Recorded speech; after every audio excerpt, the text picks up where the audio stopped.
Lectura del Santo Evangelio según San Marcos, capítulo 3, de versículos del 7 al 12, hoy 23 de enero de 2020. En aquel tiempo Jesús se retiró con sus discípulos a la orilla del mar, y lo siguió una gran muchedumbre de Galilea. Al enterarse de las cosas que hacía, acudía mucha gente de Judea, de Jerusalén y de Idumea, de la Transjordania, de las cercanías de Tiro y Sidón. Entonces encargó a sus discípulos que le prepararan una barca para que la multitud no lo apretujara. Como había curado a muchos, todos los que sufrían de algo se le echaban encima para tocarlo. Cuando lo veían, hasta los espíritus inmundos se postraban ante él, gritando: «Tú eres el Hijo de Dios». Pero él les prohibía severamente que lo diesen a conocer. Palabra del Señor. Gloria a ti, Señor Jesús. Mis queridos hermanos, una vez más con ustedes, agradeciéndote siempre por permitirme estar contigo, y cuenta con mis oraciones.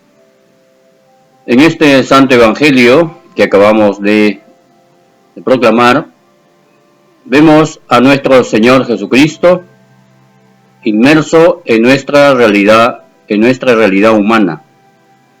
Está con los enfermos, está con las multitudes necesitadas que acuden a Él para escuchar su palabra y ser sanados. Pues Jesús atrae a muchísima gente, y muchos al enterarse que están por la zona, acuden con ganas de escucharle. Pues queridos hermanos, tú y yo también debemos tener estas mismas actitudes. Tú y yo sabemos, por voluntad de nuestro Señor Jesucristo, que se ha quedado en la Santa Hostia, en la Santa Misa, y por eso acudimos prontamente a celebrar, por lo menos todos los domingos, la Eucaristía junto con nuestra familia, y vamos para escuchar al Señor.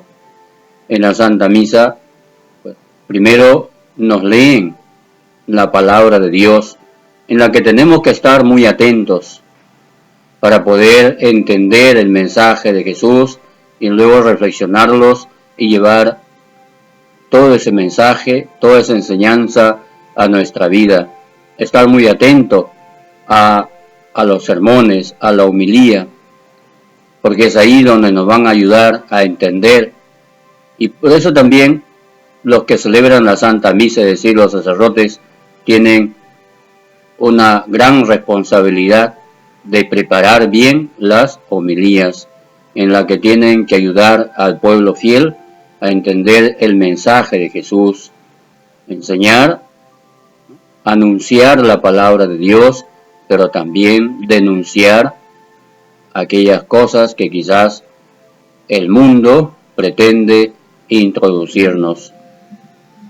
Y luego participamos de la consagración y por supuesto de la comunión si estamos bien preparados. No olvidar, ¿no? Para recibir al Señor en la Santa Hostia debemos estar bien confesados, haber guardado por lo menos una hora de ayuno y saber a quién vamos a recibir. Así nuestra participación en la Eucaristía tiene que ser muy participativa, muy atenta, muy reflexiva, muy alegre también, muy alegre. La alegría no es gritar, saltar, no. La alegría lo llevamos en el corazón. El alma se siente regocijada porque escucha la palabra de Dios, y así como Juan Bautista saltó de alegría en el vientre materno, tú y yo también tenemos que estar alegres, ¿no es cierto? Porque escuchamos la palabra del Señor, y luego Él mismo se viene como alimento para nuestra alma. Y también vemos cómo esta gente va a buscar al Señor no solamente para que el Señor cure, para que le sane alguna enfermedad, algunas cosas que tiene, sino va especialmente para escuchar. Pues queridos hermanos, tú y yo tenemos que tener esa iniciativa de querer formarnos mucho más en la palabra del Señor, en la doctrina que Él ha dejado a sus apóstoles y cómo ellos han ido transmitiendo de generación en generación, ¿no? Y tú y yo tenemos que guardar esa fidelidad a las enseñanzas del Señor. No hay poder humano en el mundo, en la tierra, que pueda cambiar una sola doctrina de Jesús. Muchas veces salen en la prensa o en otros sitios personajes que van diciendo una cosa, otra cosa, y nosotros a veces cometemos el error de creerle. Hay que ir primero a la fuente, que es la Sagrada Escritura, y también repasar constantemente nuestro catecismo, porque ahí se nos explica lo que realmente creemos, ¿no? Está, por ejemplo, el catecismo, la primera parte, nos explica todo lo que rezamos en el credo, después nos explican todo el tema de los mandamientos, luego todo el tema de los sacramentos, y por último, todo el tema de la oración del Padre Nuestro. Por eso anímate a repasar tu catecismo constantemente. Y no solo ello, no solo quedarnos con lo que escuchamos en la misa o con lo que escuchamos en el sermón. No, queridos hermanos, tenemos que tener también esa iniciativa de querer formarnos más, de querer pues ir discerniendo más las Sagradas Escrituras, ¿no? Para que tú y yo sepamos darnos cuenta, ¿no?